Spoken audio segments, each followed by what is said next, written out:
वडनेर दुमाला येथे गेल्या आठवड्यात आयुष भगत या बालकावर हल्ला करून बिबट्याने त्याचा बळी घेतला होता। या घटनेनंतर बिबट्याचा वावर दिवसेंदिवस वाढतच असल्याने आणि बिबटे पकडले जात नसल्याने नागरिकांनी वडनेर दुमाला ते वनविभागाच्या नाशिक कार्यालयापर्यंत मोर्चा काढला।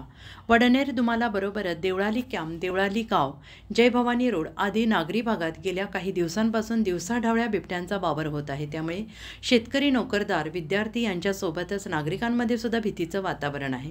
बिबट्यांना जेरबंद करण्यासाठी वडनेर येथे वनविभागाने 9 पिंजरे लावले आहेत, तरीही बिबट्या मोकाट फिरतो आहे। त्यामुळे जनजीवन विस्कळीत होण्याची वेळ आली आहे। नागरिकांमध्ये दहशत निर्माण झाली आहे। त्यामुळे बिबट्यांचा बंदोबस्त करावा या मागणीसाठी नागरिकांनी मोर्चा काढला आणि यावेळी देवळाली गाव, विहितगाव, वडनेर दुमाला, पिंपळगाव खांब, दाढेगाव, पाथर्डी, पंचक्रोशीतील नागरिक सहभागी झाले होते। हा मोर्चा बिबट्याच्या हल्ल्यात ठार झालेल्या मुलाच्या कुटुंबाला न्याय देण्यासाठी तसेच संपूर्ण गावाच्या आणि परिसरातील पंचक्रोशीतील नागरिकांना बिबट्यापासून सुरक्षा मिळावी यासाठी होता आणि वन विभागाने बिबट्यांना जेरबंद करण्याबाबत धडक कारवाई करावी, नागरिकांना दिलासा द्यावा अशी मागणी करण्यात आली।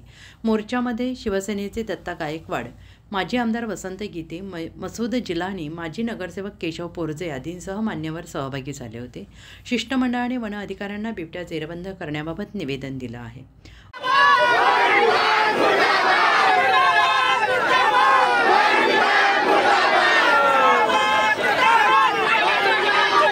उत्तर महाराष्ट्र न्यूज नेटवर्कसाठी ब्युरो रिपोर्ट, नाशिक।